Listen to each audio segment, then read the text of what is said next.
Guys, alam nyo, totoo daw yung happy pills. Sabi ko kay Metay ay, ano ang happy pills? Maaari bang ipakita mo ito sa akin? Ang happy pills ay isang, basahin niyan guys ha. Yan guys, basahin yan. Ang kondisyon sa kalusugan ng isip. Wait, wala.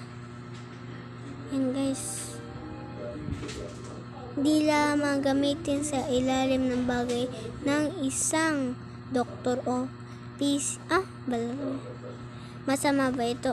Hindi maaring may mga side effect at hindi ako para sa lahat.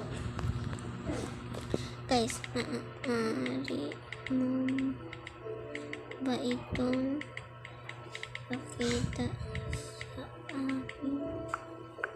Guys, hindi ko maaaring ipakita sa iyo ang partikular na gamot o resulta. Maaari ko ipakita sa iyo mga pangkalahatang impormasyon tungkol sa gamot.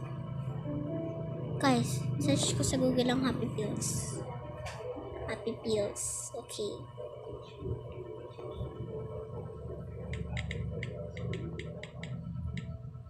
Happy pills.